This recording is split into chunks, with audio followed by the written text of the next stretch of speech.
Hey, Rick, we're at another American Heroes on the Gulf program. Sir. Yes, sir, Jack. This is the 7th annual at the Orange Beach Event Center in beautiful Orange Beach, Alabama. We will be loving on some wounded warriors tonight. Approximately 155 of them. 7 years ago, we started with 25, and we took them deep sea fishing, loved on them, and had this event center and had a wonderful time. And now God has made it into 155 on 19 boats from 29 different states, and every branch of the U.S. military is represented here tonight, including Space Force, and every one of them are disabled. Wow, that is totally awesome, Rick. Anyway, congratulations on another great event, Rick. Yes, sir. Thank you so much, Jack.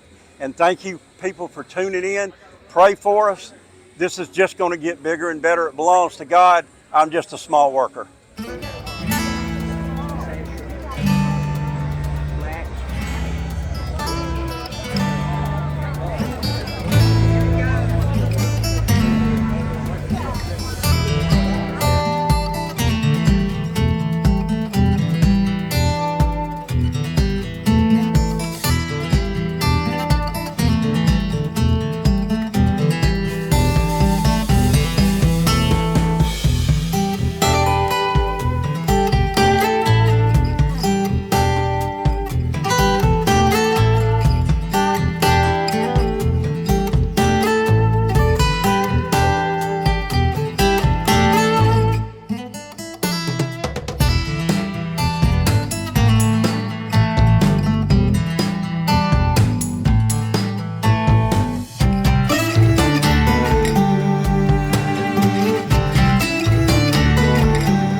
First of all, I want to welcome everybody to Greg Godwin, American Heroes on the Gulf.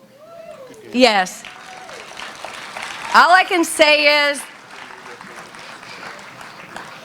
this is pretty powerful looking around the room. Who's ever been here before? Raise your hand.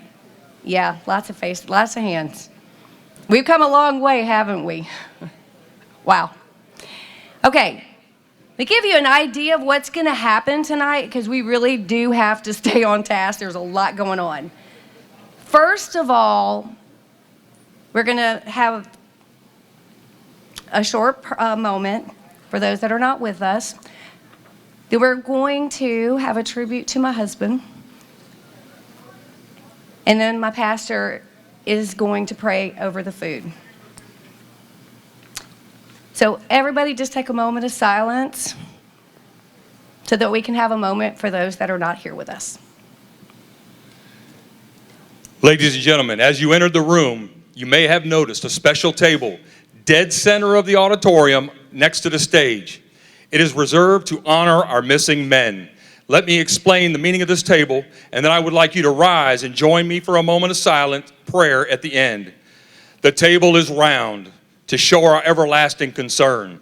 The cloth is white, symbolizing the purity of their motives when answering the call to serve.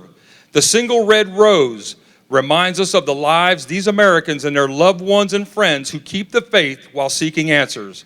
The yellow ribbon symbolizes our continued uncertainty, hope for their return, and determination to account for them, as well as bringing them home. A slice of lemon on the plate reminds us of their bitter fate, captured and missing in a foreign land. A pinch of salt symbolizes the tears of our missing and their families who long for answers after decades of uncertainty. The lighted candle reflects our hope for their return, alive or dead. The Bible represents the strength gained through faith to sustain us and those lost from our country, founded as one nation under God. The glass is inverted to symbolize their inability to share a toast. The chair is empty. They are missing. Take a moment of silence, please.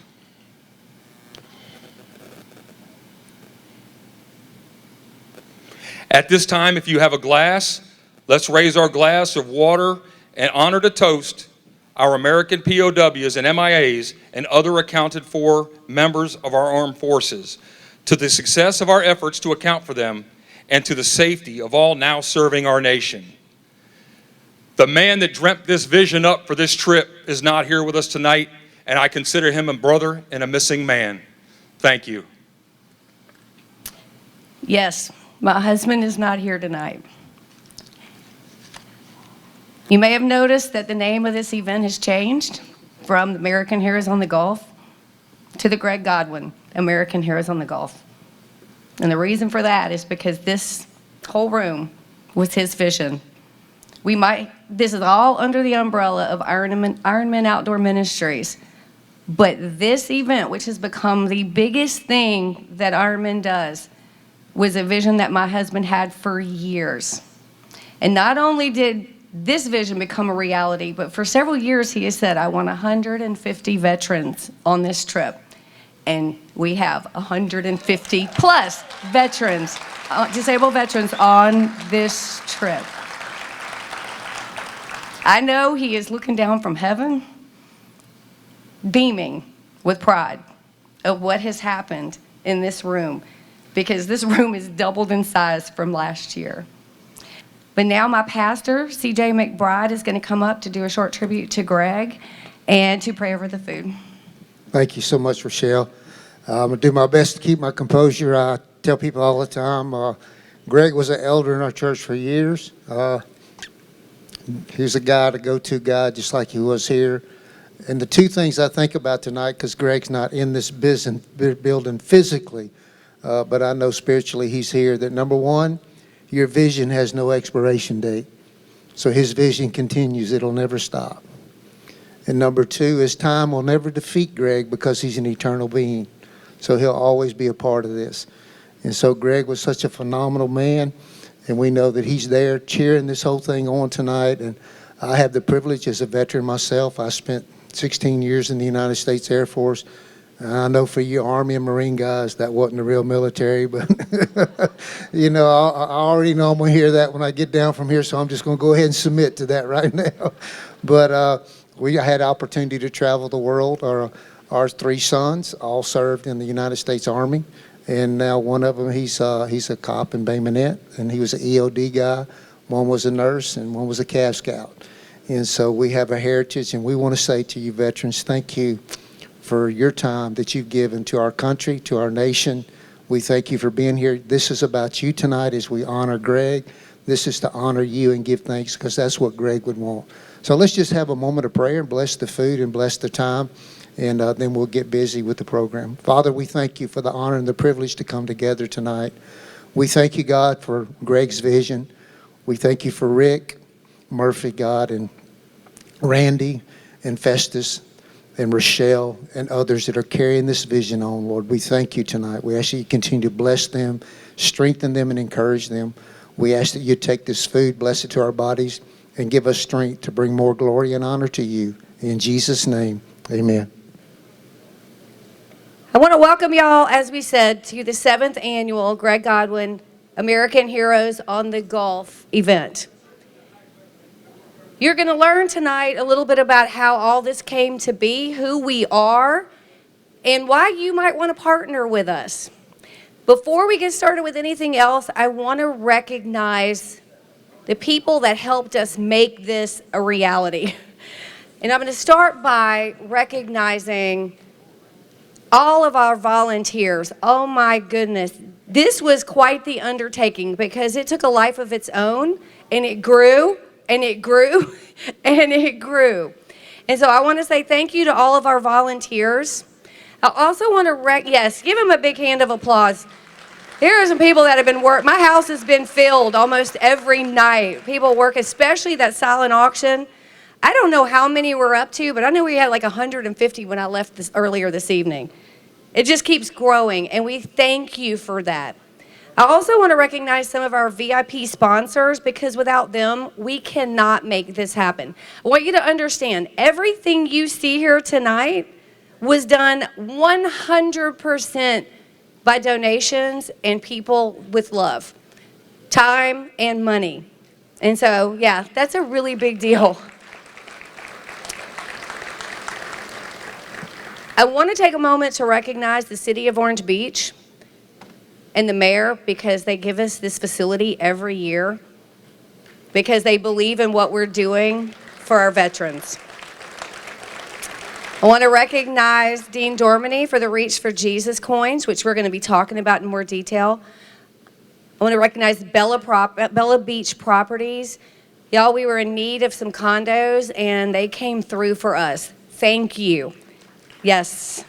Souvenir City gave every single one of our veterans, so those veterans that are part of what we call the Iron Men 200, and you got your buckets, you have a $50 gift card in every one of those buckets donated by Souvenir City. So if you want to go do a little shopping before you leave, know that it's in there. Tacky Jacks, you have a $50 gift card in your bucket so that when you leave, if you want to grab a meal, especially if you spend the night tomorrow night after the fishing and you want to grab breakfast or something on the way out, we don't want you to have to pay anything. Once you get here, when you're part of the Iron Men 200, we want to make sure that you are taken care of. I want to thank WKRG, Channel 5. Y'all, this is the first year that we have a lot of media covering this. I was getting phone calls from all the media saying, I keep hearing about this veteran event happening this week. Tell me about it. Not only were they here tonight doing interviews, but they're going to be on one of the boats tomorrow.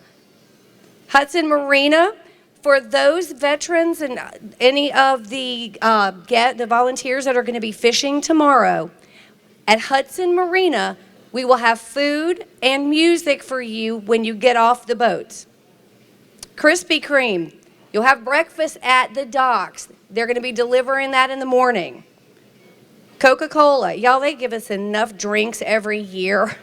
We could really, for a third world country, it's a lot. They take good care of us. Golden Flakes, Publix. Publix is actually getting up in the morning and bringing all the sandwiches that'll be on the boats. It's Publix in Orange Beach to every dock because we'll be going out of Carib. We will be going out of Zeke's Landing in Hudson Marina. And they have taken it upon themselves to get those sandwiches to the docks. I also want to thank, yes, that's a big deal. Orange Beach Fire Department, thank y'all. And Brick and Spoon, for any of the wives that came that are part of the Iron Men 200 that did not want to go fishing, we have breakfast at the Brick and Spoon. Get with me before the evening's over if you need details. And we have a dolphin cruise, which is sponsored by Cruise Orange Beach Dolphin Cruises at 10 o'clock. I want to make sure you have all of that. When I say this is a community event, it is absolutely a community event. It's a beautiful thing to see how this community has come together. Now, I want you to understand how Iron Men Outdoor Ministries began, because all of this is sponsored by Iron Men Outdoor Ministries. And I'm going to bring up the executive director who has been doing this for 30 years, and he and Greg partnered 30 years ago. So, Rick Murphy, he's going to share how all of this vision of Iron Men began. Thank y'all so much for letting me come and talk to you just a minute. And I can't thank you enough for all of you being here. This is phenomenal. Woo.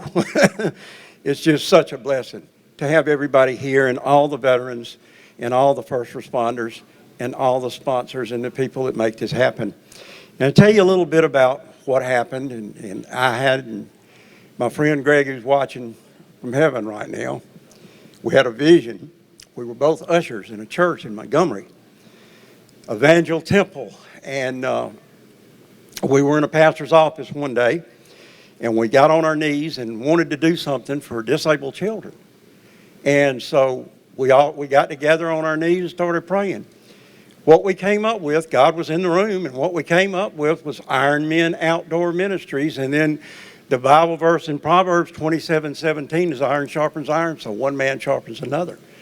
So we wanted to get this together. Said, well, how are we going to do this? So we took $250 out of each one of our pockets, and we went and bought 500 catfish for $1 a piece. Called the mayor in Montgomery and asked if we could dump them in a pond in Montgomery and let some 10 children that were in wheelchairs fish. So he said, sure, dump them in there, let's go. What do you need? So I borrowed some fishing poles from him. Greg and I did, and Greg got Arby's to pay for a lunch and bring it to them and all. And I went to Winn-Dixie and begged them for chicken innards, you know, so they could catch the catfish. Boy, we had more fun that day, and I bet you we caught over half of the 500 catfish in there. You talk about some pretty little children doing that in wheelchairs that had never been before, and they didn't even know. They'd seen it on TV and stuff, but they couldn't do it. I mean, not unless somebody took them. So we were hooked from then on, both of us were, and kept on praying and kept on talking. One thing led to another. Next thing you know, we had one with 60 children. And then we went on along, and all of a sudden another pastor came to me, and we started hunting wounded warriors on a deer hunt. And we were together with that. We started out with 30 of them. Told we couldn't do it. Well, you can't do that. That won't work. Those guys won't cooperate, won't do this and that and the other. Well, they did. We harvested 18 deer, and we had 14 of them came to the Lord. And that's enough to clap about right there. You know, but God led it further. We told him, open up the doors. You won't open. Close the ones you won't close, and we'll follow. So we kept on going. Came down here. Greg had a vision. We started out with 25 wounded warriors 7 years ago. Took them deep sea fishing, did everything like this, had a wonderful time. The community started in with us. We really didn't know what we were doing. But we had Lee Greenwood, and that was a miracle that came, stood on this very stage and sang God Bless America to him. And we both fell in love with it. Greg had a vision of 150 of them on the water, on the horizon. Well, guess what, ladies and gentlemen? 155 of them are going fishing in the morning on 19 boats from 29 different states, and every branch of the military is represented, including Space Force. So all of y'all are a part of that, so you can give yourselves a hand. I ask one thing, and give the mic back to beautiful Rochelle, is forget about everything else that you've got going on. Tonight, when you go to bed tonight, think about what you're going to do tomorrow. And these boat captains know what they're doing. I guarantee you all of y'all will catch over 1,000 fish tomorrow. So I challenge you to that. You have a good time. I love you, God loves you, and thank you so much. When we started Ironman, and we started the whole event with American Heroes, and as Rick said, we started with like 20 veterans. What we realized, we always had a Thursday night. The first year we had Lee Greenwood, but then it was small. We were bringing in the veterans to do a welcome reception, and it was really a time for them to get to meet their boat captains. We didn't have any of these big boats. What we started realizing was the community was coming in, and the community was donating and partnering with us, and they wanted to be a part of this. Because we're 100% by donation, we can't do any of the events we do. The hunts, we can't do the fishing trips. We'd like to do more events for veterans. One thing that we try really hard is every year on this deep sea fishing trip to bring in new people. So new people, new veterans get to have the experience. We started to realize we were missing the boat because the community wanted to be part of this. So we turned this into a fundraiser where we were able to raise the majority of our money of what we were going to need for the year. If anybody decides that they want to partner with us, back in the back is our Ironman table, where you will also be able to get your raffle tickets for the guns. But we have some sign-in sheets if you would like to partner with us and just learn more about all the things we're doing, get you on an email list. Make sure you go back there and you fill that out so we know how to find you for all the future events that are going to be happening. So we basically went from about 20 people to this, and that is because of you. Now I'm going to bring up somebody that we never could do this without. He's a disabled veteran himself. He's got a heart that is huge, and he is our veteran coordinator.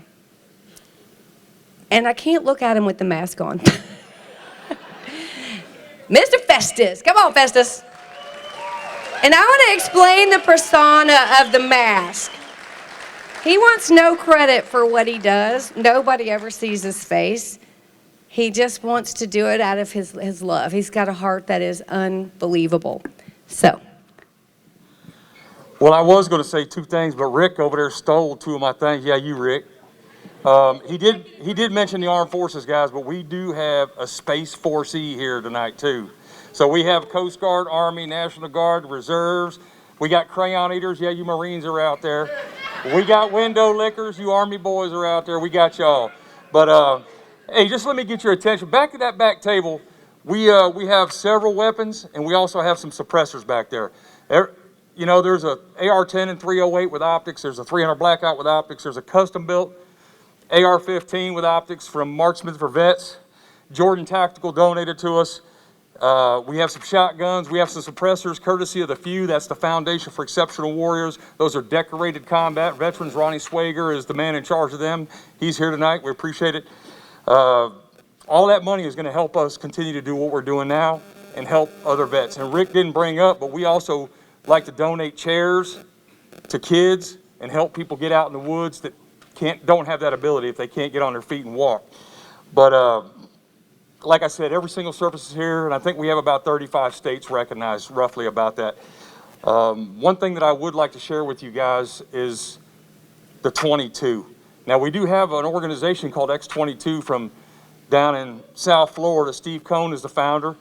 He's a disabled veteran, and the 22 is significant if you don't know what it means, because that's what they say 22 veterans take their lives a day.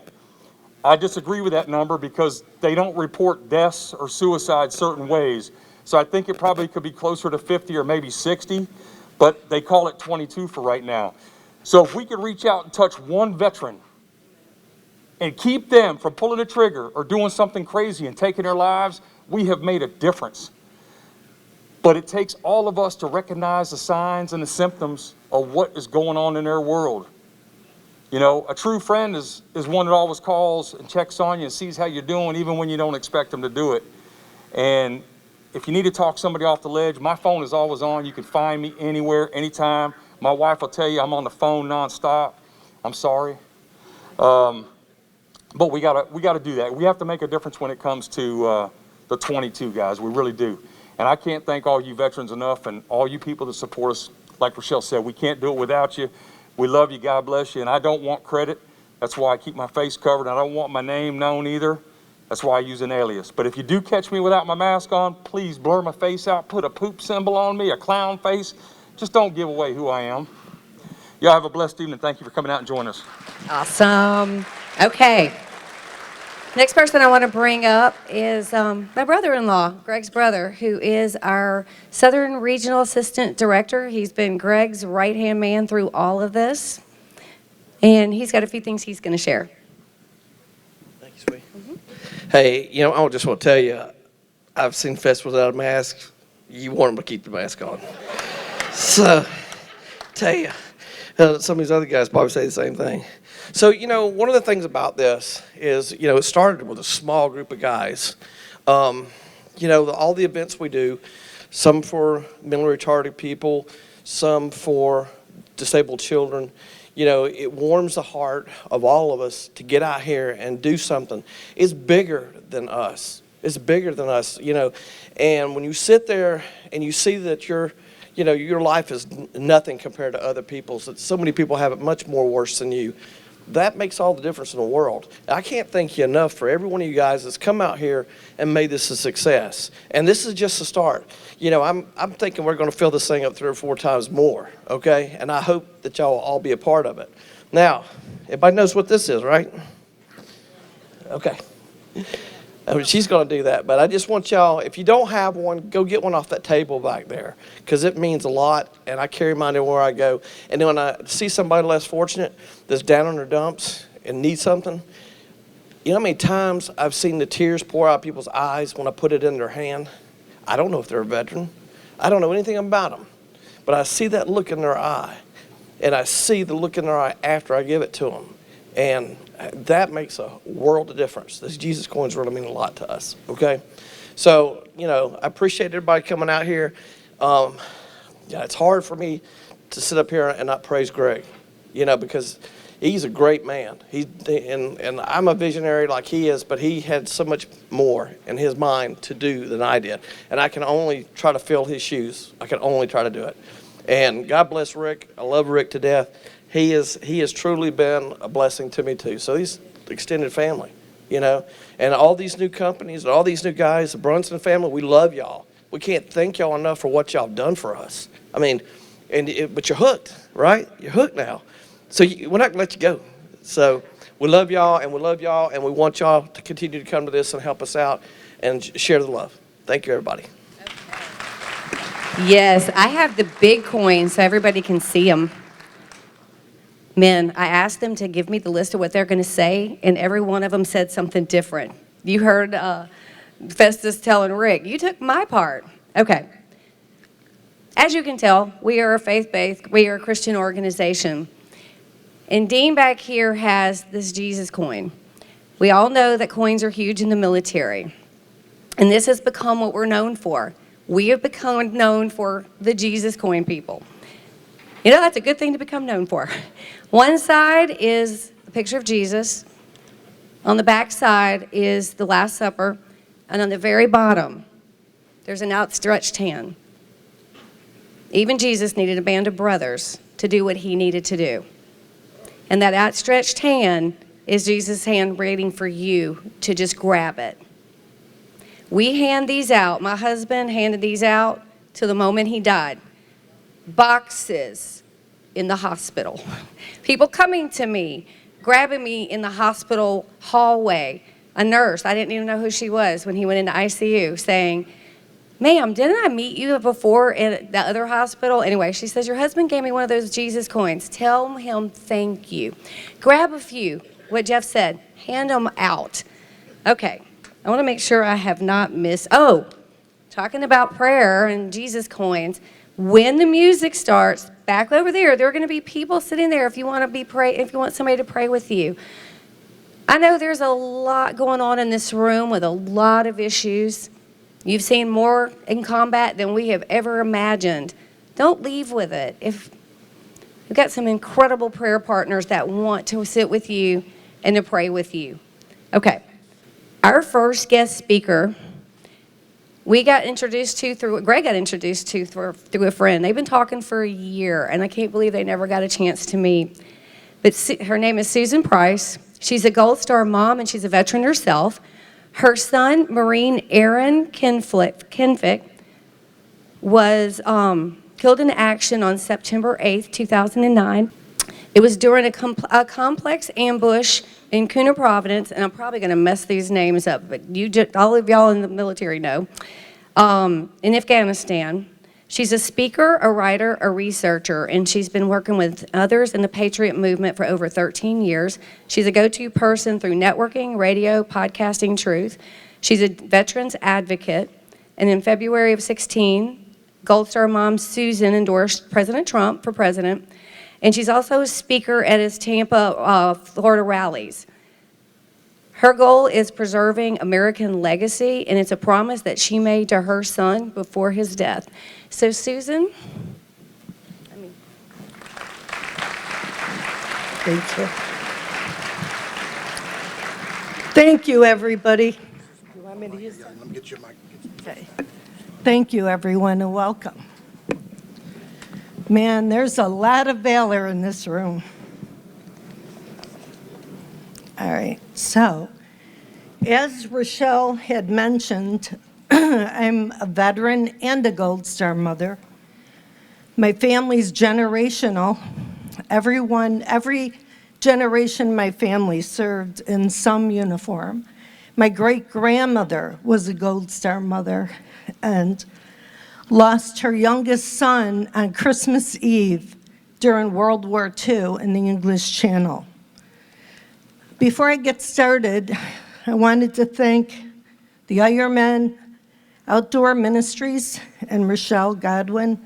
And as she mentioned, Greg and I had a friendship since last year, and he called me right after the show that was put on last year and said, I need you to come and speak, please. And I was introduced to him through two mutual friends.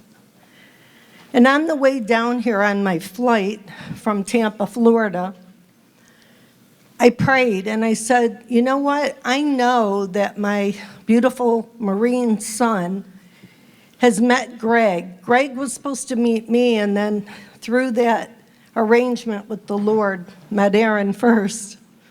But that's okay.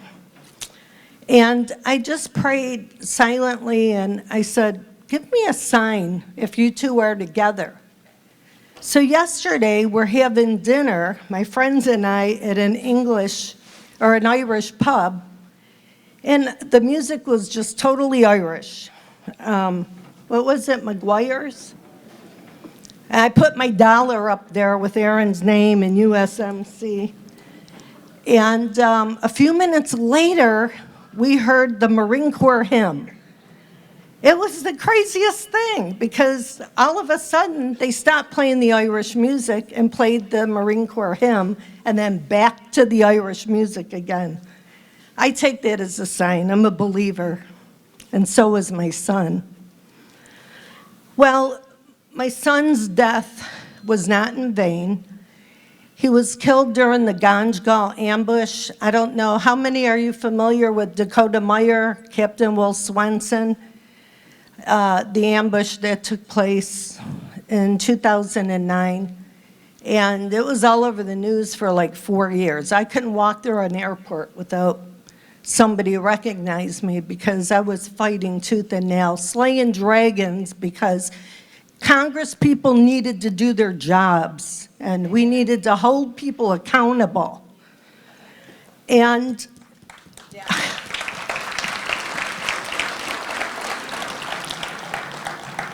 you know, my son, his voice was redacted that day on the battlefield, but I'll tell you right now, Mama Bear's voice never is.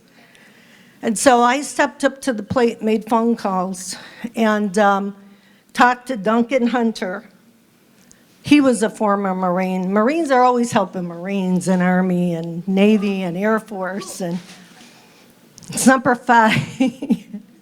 And so anyhow, he asked me, Susan, how can I help you? And I said, well, how can I help you? I hear that you're working on Captain Swenson, the second Medal of Honor, his awards, because the merit citations disappeared off the desk of Barack Obama, not once, but twice, which just made a mama bear more furious. So I told Congressman Duncan Hunter, well, I'm here to help you. So what do you need? And he said, well, I need a copy of the investigation report. I can't get it, and they're telling me 5 to 7 years. I said, you'll have it tomorrow. Give me the address. I'll send it with extra paperwork. And so I did, and 13 months later, Captain Swenson received his Medal of Honor award. So,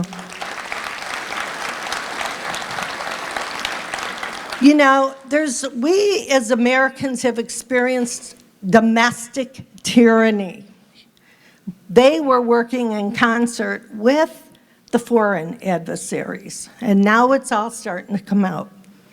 And so I've been rattling all kinds of cages, and at the Medal of Honor award ceremony, Captain Swenson said, Susan, they know who you are at the Pentagon and the DOD. Well, that was in 2013. I said, I'm just getting started. Anyhow, I want to digress and step back a minute. I wrote some bullet points down because there's too much I've lived through these 14 years. But, you know, whenever anybody asks me, what's a Gold Star mother? Who are you and what do you do? And I look at them and I say, well, I'm a veteran, an Army veteran, but I'm a Marine Gold Star mother. And they say, oh, congratulations. And I say, I got more work to do. Because it's not congratulations. Veterans represent the less than 1% of Americans that give the 99% of Americans a voice. And they don't use it. We're working double and triple time. So I just want to mention that Gold Star families, and this is what I tell them, we represent the other side of war. We belong to the club where fate and destiny chooses its memberships. As a mother with the deepest wound and the giver of life, I tell you that it's a daily struggle at times, navigating through the emotional loss of my son, my only son. I have 2 daughters, but he was my only son. And no matter how many years pass, in fact, it gets worse each year, especially Mother's Day coming up this weekend. My son was the first one on the phone, or flowers at the door. Yes, I know deep in my heart, as a Gold Star mother, that I'm not defined by the death of my son alone. Yet I am redefined and reminded by the honor and valor in which he served. He loved being a Marine so much, and he was the best. He was a stellar son and a stellar Marine. He wanted to fight for a cause greater than himself, like my father, a Marine who served in Vietnam and died at a young age because of Agent Orange. It is said that in times of peace, sons lay their fathers to rest. And it is sadly stated that in times of war, fathers lay their sons to rest. With that being said, and I've explained it already, that less than 1% of Americans serve our great nation in uniform. That's a disgrace. We should have more. We shouldn't have war, but we need men to represent and women that are strong to stand up and wear the uniform. So I'll give you a little background on Aaron. He enlisted in the Marine Corps Delayed Entry Program at the end of his junior year of high school, and he could have gone to college on a sports scholarship. He was a gifted athlete. And that was in 1996. There wasn't a war going on. He excelled at everything he touched, and he was honor grad at jump school, twice named Marine of the Year in the first 10 of 12 years. He planned a life as a career Marine, yet our Creator had other plans. He served as personal attendee to former George W. Bush at the Republican National Convention in 2004 and possessed the highest security clearance. He went on missions around the world. He was Special Ops Reconnaissance. He worked with the generals at Central Command that ran the Iraq and Afghanistan War. And his last duty station was 3rd Marine Assault Division in Okinawa, Japan, where he served 2 out of the 3 years before deploying to Afghanistan. My beloved son, Aaron Michael Kennefick, U.S. Marine Gunnery Sergeant, was 30 years old when he was killed on the battlefield in Afghanistan, which was identical to the goings-on of Benghazi, SEAL Team 6, who many of those families are my friends.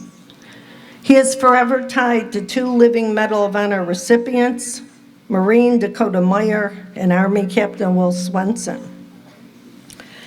Their embedded training team was set up in an ambush similar to the tragedies I just mentioned. Yet this is the microcosm of war.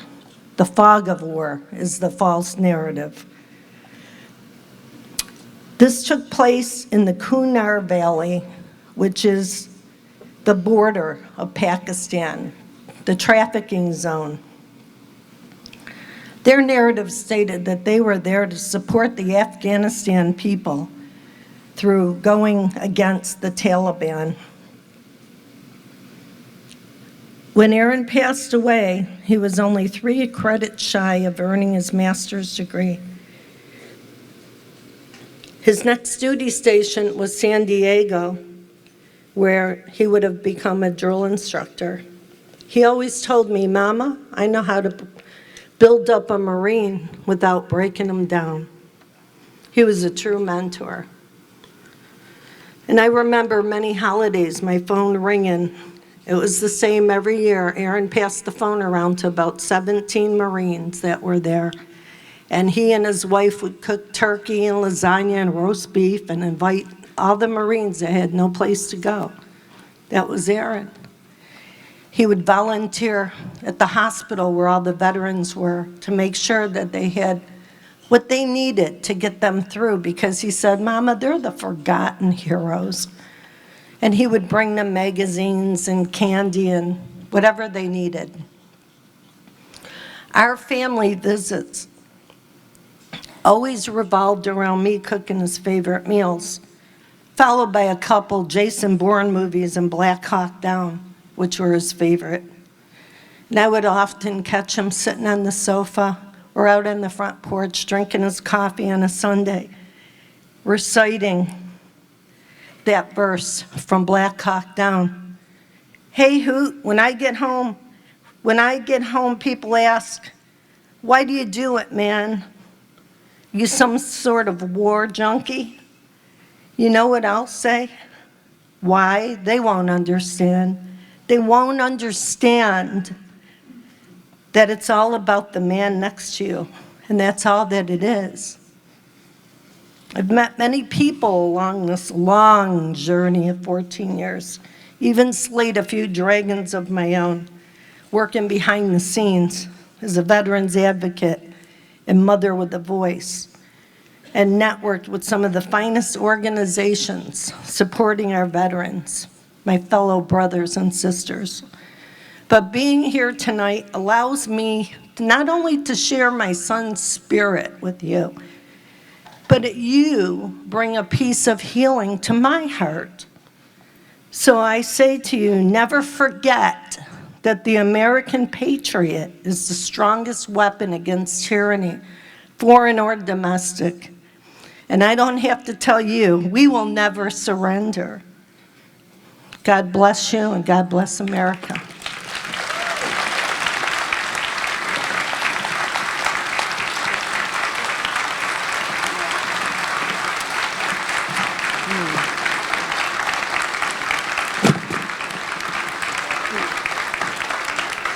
Okay, next up. She's another one that we got connected to. It's amazing how God just brings divine connections. She is a Gold Star wife. She currently serves as Senior Policy Advisor in the United States Congress in Washington, D.C. Previously, Jane served as a presidential appointee in the Pentagon as a Senior Advisor in the Office of the Secretary of Defense. She has served as a special assistant to the chairman of the Joint Chiefs of Staff. She's an advisor to the Chiefs of Staff, the Chief of Staff of the Army, and the Congressional and Military Liaison to the Ambassador of Afghanistan. Her unique perspective can be seen as a writer for publications such as Task and Purpose, Huffington Post, The Drudge Report, and has appeared on ABC, NBC, USA, Fox, Today, CNN, The Voice of America, and in numerous other outlets. Please let me welcome Jane Horton, Gold Star wife. Hello, how is everyone tonight? Wow, terrible. Are you guys excited to fish? I'm excited to fish. It's my favorite thing in the world to do. It's what I do to get out of DC and have some fun and relax and get away from politicians. But I'm really excited to be here. It's such an honor to be here in Orange Beach, and it's such an honor to be here with so many veterans, so many people that have been willing to raise their right hand to tie up their bootlaces and be willing to fight, bleed, and die for me and my family. So thank you. It's truly an honor also to speak. Thank you, Rochelle. One of the stories that I tell quite often that Rochelle embodies is the story of warriors. How many people in here have seen the movie 300? Okay. I hope some veterans have seen it. Does anyone know how King Leonidas picked his warriors?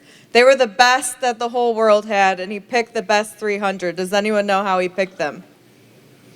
He didn't pick them based off how they would fight because they were the best, but he picked those warriors based off the women, the wives and the mothers, because he knew they would all die, and he knew if the wives and the mothers didn't stand that the nation would fall. And so thank you for carrying on your husband's legacy and embodying that as well.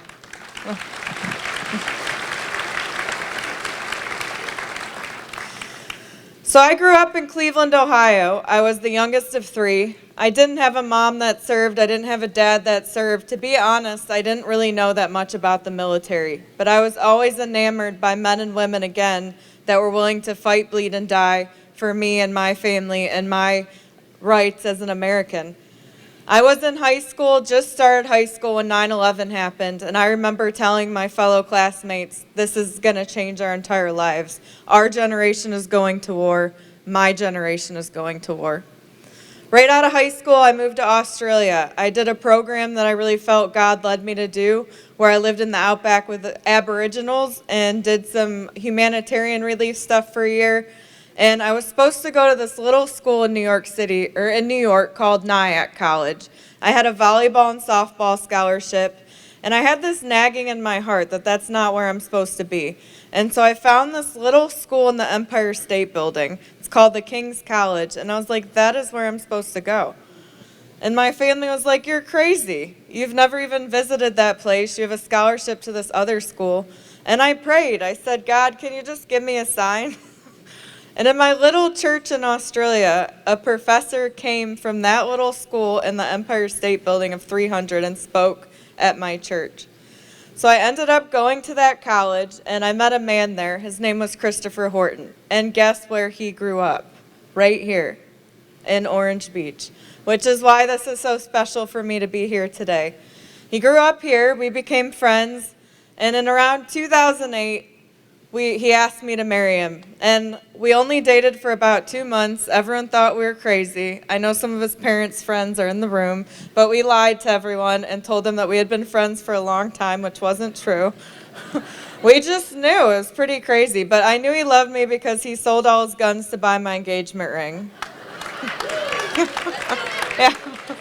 Yes, and he was he was a National Guardsman. He was a professional sponsored shooter. So he did that, he did some political consulting, and he owned his own private security company. So we came to Orange Beach a couple times. He wanted to be a sniper. So he got recruited to be on Team AMU, which is Army Marksmanship Unit. It's the team that actually goes to the Olympics for the Army. And he was like, I'm not going to do this. If I'm this good of a shot, I'm going to go to war because my generation has been called to war and I'm going to go. And I supported him. And as most people in this room understand, our warriors train for this. Just as a surgeon prepares for his first surgery or a firefighter prepares for their first fire, he was ready to go. And that was what God called him to do. And so we came here to Orange Beach, about 4 miles away from here, to his family's condo. And guess what we did the entire time? We fished. And so he went up to Hattiesburg, Mississippi. It's the last place I ever saw him. He deployed out of there, and he went to Afghanistan, and a couple months went by. We knew he'd be okay. He was the best of the best, and I went off to D.C. to be an intern for my senator in Congress, and a couple months later, I got a knock at the door, and I remember I had a military wife over. She was helping me make these little cakes in a jar, and I told her, I said, we love knocks at the door. I never in a million years thought it would be them telling me that my husband had been killed. Chris had been killed in Afghanistan earlier that day from a gunshot wound to the head. In that moment, I knew that this life is no longer about me. This life is about him telling people about those that are willing to give it all for each and every one of us and serving this nation just as he did. I felt in my heart that I had to leave. I was in Oklahoma at the time. That's where we were living. And I just moved to D.C. I didn't really know anyone, but I knew there was a lot of issues within the casualty process, within care for Gold Star families. And I just remember praying and being like, I don't have a house in D.C. My house in Oklahoma hasn't sold. I don't have a job there. And I was like, this is only something that God can do. And by the way, for all the veterans in the room, my husband was a specialist. I'm an E4's wife, which I'm most proud of. I ended up just started knocking on doors. I was unafraid, and I just started asking questions to our most senior leaders. And General Odierno, the Chief of Staff of the Army, was the first one to ask me to advise him. And as you heard in my bio, I ended up becoming a senior advisor to the Secretary of Defense himself. I currently work in Congress as a senior policy advisor. One of the things that I also really wanted to do that was really close to my own heart that everyone told me I was nuts about was I wanted to go to Afghanistan. And so you can imagine how people in the Pentagon like that. They're like, heck no, we're not taking a Gold Star wife to Afghanistan. And so I kept asking, and they were like, no. And I was like, can I train to be a cheerleader for a year? Because you bring them over all the time. Like, I literally said that in a meeting to the Secretary of Defense, and his whole staff was like, what? But I was serious.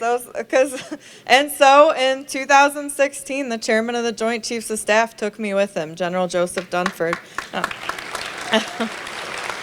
I ended up going on 6 different occasions. I went twice by myself. The last time I went was June of 2021. I put on a burqa and flew over commercial airlines on my own. I knew the country was falling, and I wanted to go over. I'm on the board of the only orphanage over there for children with disabilities, and I knew it would be my last time to go over and actually see what was going on in the country. I was able to work with the president of Afghanistan to create a program for their widows and their orphans. We lost 2,400 in Afghanistan in 20 years. They were losing about 20,000 a year, and they didn't really have a way to care for them. So it's truly been an honor to not only spend time with those like yourselves that have done so much for this nation, but really looking back, it's crazy to be back in the place where I last saw my husband and look at where God has taken my life. And that if you don't give up, and that if you trust him, and you never take no for an answer, when he puts something in your heart, you keep going. I'm also going to tell you one thing that I struggle with and I think about every single day is how do you live a life worthy of those willing to die and those that have died? And I know that our veterans think about that every day as well. And I truly believe the best way to honor the fallen is to live the best life you can. Have fun. You would do the same thing if you gave your life. You would want your fellow comrades to have fun, to go fishing, to catch some fish, and to love your families. Just live the best lives you can. That's how you honor the fallen. Organizations like this are what have truly brought me peace in my life. They're what makes me feel closest to my husband. I love fishing. I love spending time with veterans. And I'm so proud of all the people from the community that have come together to support this, come together to support our heroes, and to ensure that they can live the best lives they can, have fun, get to see this beautiful part of the country, and continue to do that. So I want to thank you for having me. I don't want to talk too long, but I want you guys all to know I'm always here for you. If you ever need anything, if you need anything from Washington, D.C., I'm always here to serve, always here to help. And thank you all for each and every one of you for your service and everything that you've done. I also want to mention that I decided about 30 days ago that I was going to take my husband's uniform that I got back from Afghanistan that he was actually wearing when he was over there, and I turned it into hats. I don't know if you guys saw him on the auction table, but it's actually his uniform that he had in Afghanistan that I brought as well. So a very precious item over there. But thank you all. Please continue to support this amazing organization. This brings so much healing to so many people, and thank you for all you do.